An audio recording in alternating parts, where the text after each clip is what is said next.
C an object means कोणतीही वस्तू है ना, कोणतीही वस्तू, पेन असेल, दगड असेल, बॉल असेल, जो भी ऑफ मास किती ग्रॅम 50 ग्रॅम म्हणजे आपल्याला मास दिलेला आहे, किती ग्रॅम दिलाय 50 ग्रॅमचा एक ऑब्जेक्ट आहे आणि moving in a circular orbit, तो गोल गोल फिरतोय म्हणजे त्याला कुठल्या तरी दोऱ्याला बांधलाय. इसका मतलब the stone is tied with string and the string is circularly rotating and therefore this object is revolving in circular orbit. Okay, इतकं आपल्याला दिलंय. मग मला सांगा आपल्याला जे युनिट दिलेले आहेत ते सगळे युनिट आपल्याला एसआय मध्ये कन्वर्ट करून घ्यावे लागतील, जो की ग्राम हा एसआय युनिट नाही, तो सीजीएस युनिट आहे. मग ग्रॅमला आपल्याला किलोग्राम मध्ये काय करावं लागेल, कन्वर्ट करावं, आणि हे काही जास्त कठीण नाही. मग सगळ्यात सांगितलं ऑब्जेक्टचं मास m इज इक्वल टू किती ग्रॅम 50 ग्रॅम राईट. आणि 50 ग्रॅमला मला कशात करायचंय, किलोग्रॅम. मग किलोग्रॅम मध्ये जर मला करायचं झालं तर तुम्ही मला एक साधी गोष्ट सांगा, 1 ग्रॅमला जर मला 1 केजीला जर मला ग्रॅम मध्ये करायचं असेल, 1 केजीला मला कशात करायचंय, ग्रॅम मध्ये, तर मी कितीने मल्टिप्लाय करतो 1000, म्हणजे 1 किलो म्हणजे 1000 ग्रॅम. ओके, किलोग्रॅमचा मी कशात केला, ग्रॅम मध्ये. पण आता ग्रॅमचा किलोग्रॅम मध्ये करायचं, मग किलोग्रॅमचा ग्रॅम मध्ये करताना 1000 ने मी मल्टिप्लाय केलं, मग ग्रॅमचा किलोग्रॅम मध्ये 1000 ने मी डिवाइड करणार. समजतंय, म्हणजे मला ग्रॅमचा काय करता येईल, किलोग्रॅम. परत एकदा सांगतो, केजीचा ग्रॅम मध्ये म्हणजे हायर क्वांटिटी मधून लोअर क्वांटिटी मध्ये जातोय आपण, त्यामुळे इंटू केलं.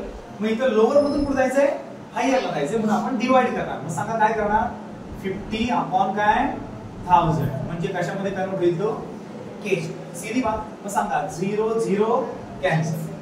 मग मला सांगा 5 आणि हे 100 आहे, 100 म्हणजे किती रे, 10 चा स्क्वेअर, आणि हे +2 येते वर येताना -2. मग सांगा किती, 5 into 10 raised to -2. आणि -2 हा तुमचा काय आला, मास. कशामध्ये आला, केजी. सिरियसली m ची व्हॅल्यू आपण ग्रॅम मधनं कशात कन्वर्ट केली, केजी मध्ये केली. कशी केली, 1000 ने त्याला डिवाइड केलं, डिवाइड करून हे आले 100, 100 म्हणजे 10 चा स्क्वेअर, आणि हे प्लस होते ते वर जाताना मायनस ला आले. विषय संपला. अजून पुढे सांगितलंय विथ अँग्युलर स्पीड, किती रॅड आहे, 5 रॅड पर सेकंड. आणि हा स्पीड आहे, पण अँग्युलर स्पीड जो ओमेगाने आपण दाखवतो, काल मी सांगितलं तुम्हाला किती दिलं सांगा, 5 रॅड पर सेकंड. हा अँग्युलर वेलोसिटी आहे, आणि ही लिनियर वेलोसिटी पण दिली. सांगा v नी दाखवतात, ही अँग्युलर वेलोसिटी ओमेगाने आणि लिनियर वेलोसिटी v नी दाखवतात. किती दिले, 25 मीटर पर सेकंड. मग त्यांनी असं विचारलं, जर तो ग्रॅम असलेली 50 ग्रॅमची वस्तू जर गोल गोल गोल गोल फिरत असेल, अँग्युलर स्पीड 5 नी आणि लिनियर स्पीड 25 नी, तर त्या सर्कलची रेडियस काय असेल, अर्थात तो दोरा किती लांबीचा असेल, आणि त्या दोऱ्याने त्या ऑब्जेक्टवर किती सेंट्रिपेटल फोर्स दिलेला असेल. दोन प्रश्न विचारले, रेडियस अँड सेंट्रिपेटल फोर्स. बघा, फाइंड काय, फाइंड रेडियस r आणि फाइंड सेंट्रिपेटल फोर्स अर्थात mv² अपॉन r. एवढं आपल्याला दोन गोष्टी विचारलेल्या आहेत. सो गिवन सगळ्यांना कळलं आणि काय शोधायचं तेही कळलं. मग आता कोणता फॉर्म्युला आपण वापरणार, सो आपण युजिंग करणार formula. Okay, so let's find the answer by using the specific formula.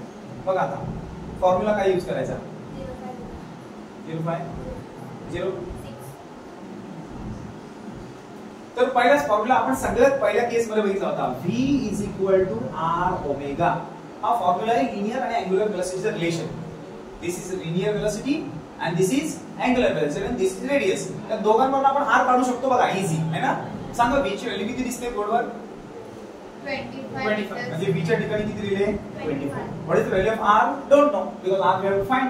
So r should be as it is. आणि ओमेगा किती दिलाय, 5. क्लियर. आणि 5 मल्टिप्लाय ची इकडे येताना डिवाइड. सांगा इकडे आणा, 25 अपॉन 5 गोज टू किती, r. आणि r काढायचा तर 5 फायदा, so r goes to किती सेंटीमीटर, 5 सेंटीमीटर नाही, कशात दिलाय, मीटर मध्ये. so they have asked about find the radius, so we got about the radius of the string, that the object of the 50 gram is rotating with the specific length of the string is going to be 5 meter. मोठा दोरा. next the second one, to find the centripetal force which goes to be mv² upon r, and everyone know about the value of m. Tell me value of m. 5 into 10 raised to -2. what is the value of v, that we have already provided, 25, and m r just we have find 5. So all values are there. We are going to calculate using the log table. Sometimes we can directly implement using our things. Sanga, what is the value of m? 5 into 10 raised to -2. Clear? What is the value of v? V is a square. 25 square upon r. What is the value of r? 5. So we put here 5. Okay. So 5 5. cancel. So what remains here? What is the square of 25? 625. And what is the 10 raised to minus 2? The answer is quite easy. You can shift the decimal 2 times backward. So tell me 1 and 2. So हे दोन निघून जातील 6.25. So this is going to be centripetal force in what? Newton. Also. See. This is position of particle P. In which quadrant? First, second, third, fourth? First quadrant. The particle is performing uniform circular motion. Means it is taking the equal time to complete the one circular motion. म्हणजे या पार्टिकलला एक फेरी मारण्यासाठी same वेळ लागतो. प्रत्येक वेळेस पहिली फेरी मारली 2 सेकंद लागत असतील तर दुसऱ्या फेरीला सुद्धा 2 सेकंद लागतात. म्हणजे त्याचं मोशन नुसतं सर्क्युलर मोशन नाहीये, तर त्याचं मोशन युनिफॉर्म सर्क्युलर मोशन असं आहे. The motion is uniform circular motion. So what is the way? We have to find the centripetal acceleration of the particle P which performing anticlockwise uniform circular motion. What is the anticlockwise uniform circular motion? The anticlockwise uniform circular motion causes the particle is providing the velocity, providing the angular velocity, providing the linear velocity and causing the centripetal acceleration. मराठीत सांगतो. या पार्टिकलला 3 गोष्टी येतात. एक linear velocity येते, 2 angular velocity येते. Linear velocity v ने दाखवतात. लिनियर वेलोसिटी कशा दाखवतात? v ने. अँग्युलर वेलोसिटी ओमेगा ने दाखवतात. सर्कलची रेडियस OP आहे, दिसते तुम्हाला? आणि सर्कलचा x ऍक्सिस आणि हा y ऍक्सिस. आणि आता पार्टिकलची पोझिशन कोण आहे? p. मग सांगा p is a particle position of particle. Okay, पार्टिकलची पोझिशन आहे, राईट? ओके. OP कोण आहे सांगा? OP is a radius of circle, right ना? दोन गोष्टी कळल्या. P 2s position of particle, 2 OPs what is that? Radius of circle. Next omega. Omega what is the omega? Angular velocity. What is this? Angular velocity. Angular velocity नेहमी rad per second मध्ये मोजतात. कशात? RAD per second. रॅडचा अर्थ होतो radian पर second. आणि 2s ती linear velocity आहे, पण मी इथे मेन्शन केलेली नाही. पण तू जेव्हा अँग्युलर वेलोसिटी म्हणशील तेव्हा ब्रॅकेट मध्ये म्हणायचं कुठला wise? Anti clockwise. Okay, anti clockwise म्हणजे काय? तो घड्याळाच्या काट्याच्या विरुद्ध दिशेने फिरतोय, उलटा. घड्याळाचे काटे असे क्लॉकवाईज आणि आपण फिरतोय anti clockwise, right? They all are performing uniform circular motion. Diksha तू काय म्हणणार? Uniform circular motion. ओके, हा particle uniform circular motion perform करतोय. आणि हा परफॉर्म करताना तू सांगायचंय डिस्प्लेसमेंट. काय म्हणायची? डिस्प्लेसमेंट. पण डिस्प्लेसमेंट कोणती? अँग्युलर. कुठली? Angular displacement. आपण ती म्हणायची डी थीटा ने. किती म्हणायची?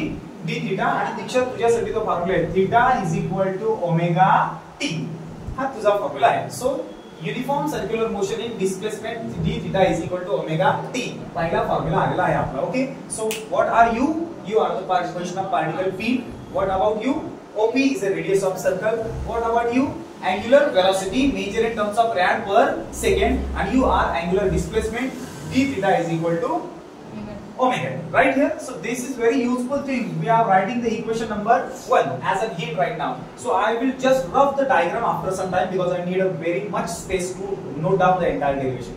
Because you better know about that की तुम्हाला या सगळ्या गोष्टींची पोझिशन, लेटर्स आणि नंबर्स आणि डायग्राम पार्ट पाहिजे. म्हणजे मी पुसल्यानंतर पण विचारले तरी सांगता आली पाहिजे. सो रिमेंबर करा, O सेंटर आहे, हा M आणि हा N आहे. PM आणि PN हे परपेंडिक्युलर आहेत.